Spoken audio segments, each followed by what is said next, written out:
I'm Donna. I'm from Gummy Doolittle. I have a story to tell you. This is about our great-grandson, Turtle, whom we raised. We have guardianship. He's now 7 years old. And last summer in July, he had gotten very ill with the virus. And he started grabbing and pinching. And he was just in a lot of pain. He didn't feel good.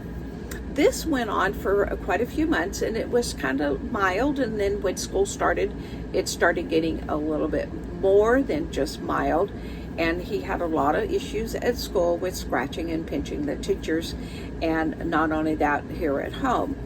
So we made it through the winter time, we made it through the holidays, and in January, I was at the point to where I just didn't know what else to do. His behavior was really very difficult, and it was getting out of control.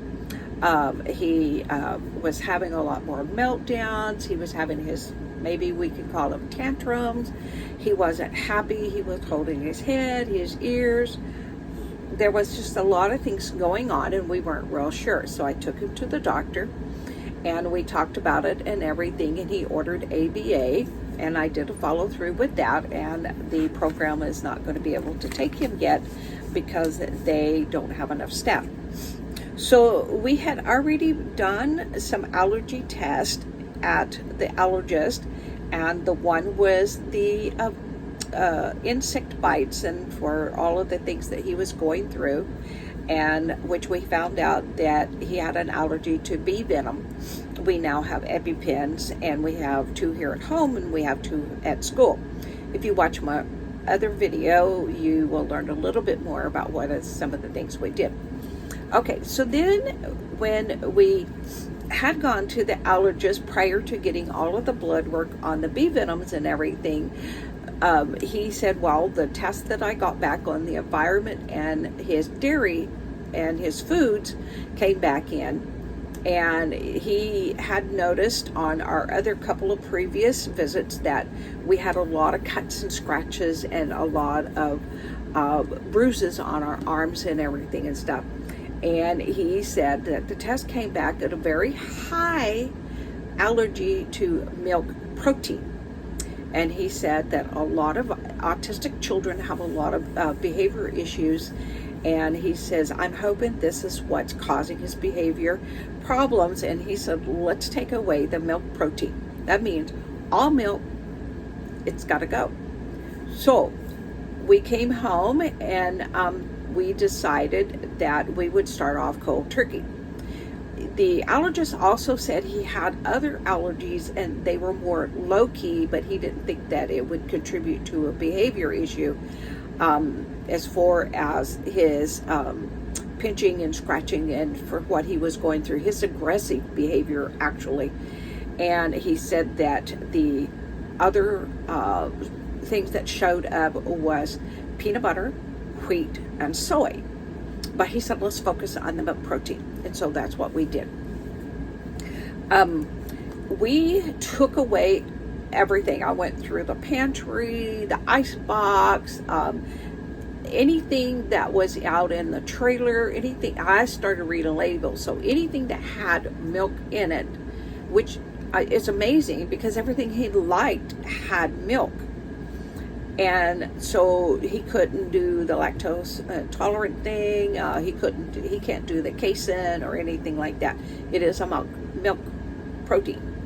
So when I started reading labels, it was like all his fishy crackers, his cheese, his milk, and he was getting a lot of chocolate milk at school when school started in the fall in August, and that's when a lot of his behavior started becoming an issue because he loved the chocolate milk. They also give him a lot of sweets during class time for treats as a reward.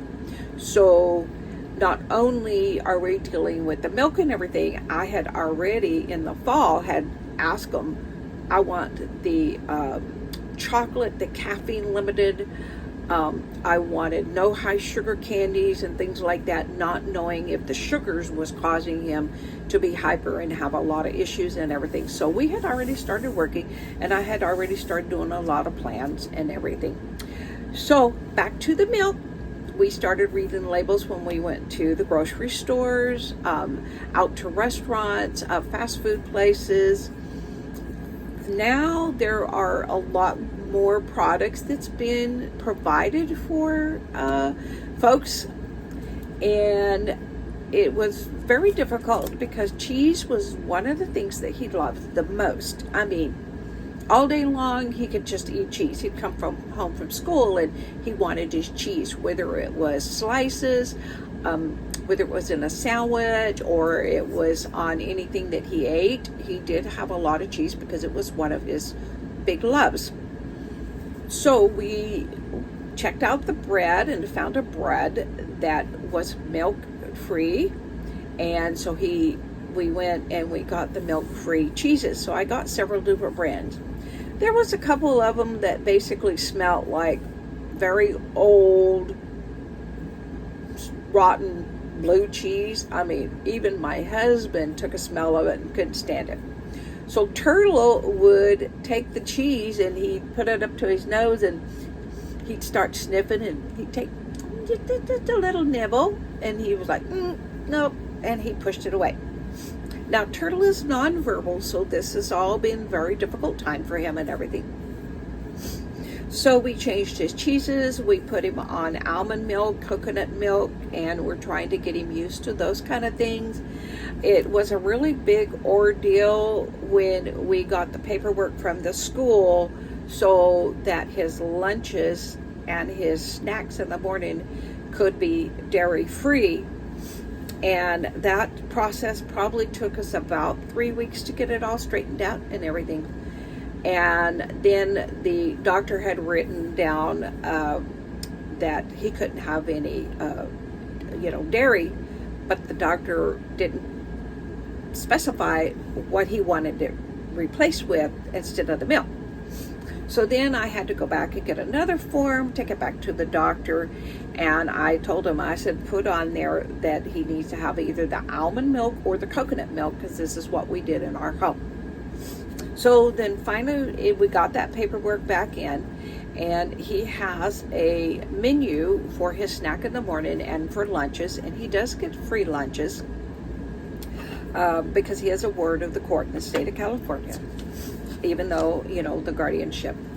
And so I was providing him with juices and with his meals and things like that, dairy-free, until we could get all this process all done, which it's a lot of work to fix all of these kind of meals and still, take care of him. So we got that all taken care of, and they sent us the menu, and I asked them, I said, well, can we get the month menu, not just the last week of the month? No, that 1 week menu, every item that's on there, which is dairy free, is served every single week for the entire school year. Well, that didn't fly really well with me, but what choice do I have right now? When the other students get their pizza, I do make him his dairy-free pizza, and I will send it on the pizza days. I just not wanting to do his snacks and his meals every day. So he's starting to try new foods and everything, and he's doing new foods at home.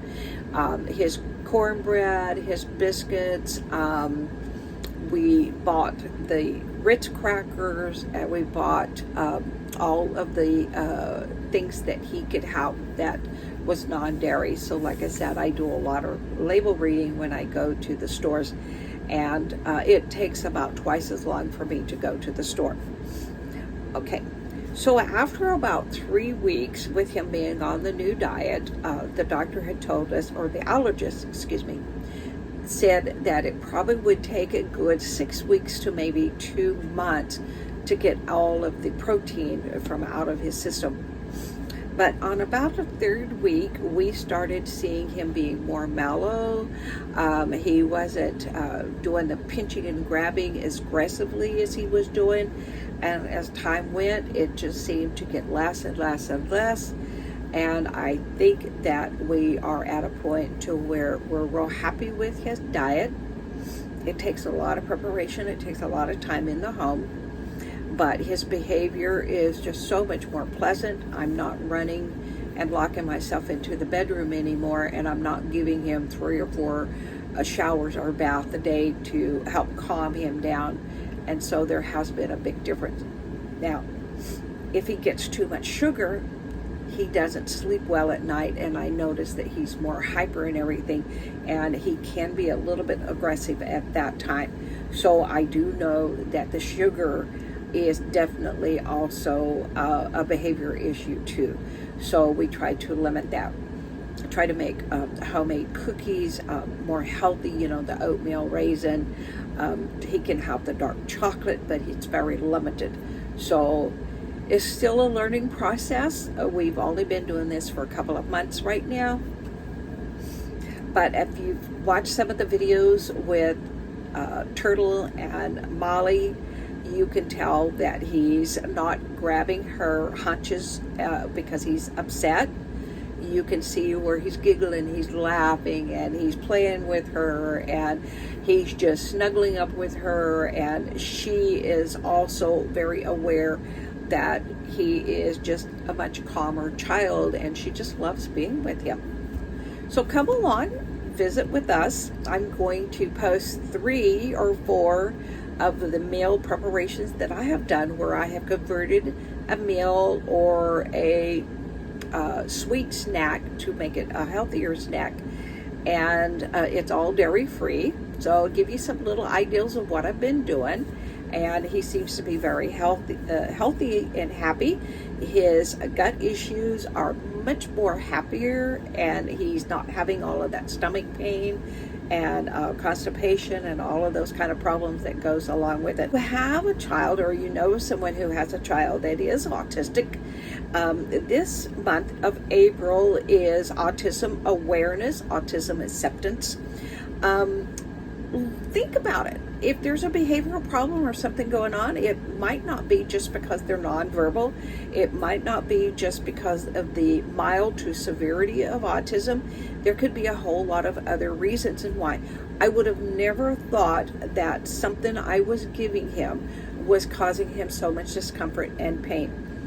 And then when I go back and I think, he actually had a lot of issues when he was born with the formulas at the hospital, and he was on a WIC program, and the Infamil formula that they was giving him, he was throwing it up and he was having a lot of problems, and I put him on a carnation, which I believe is like a soy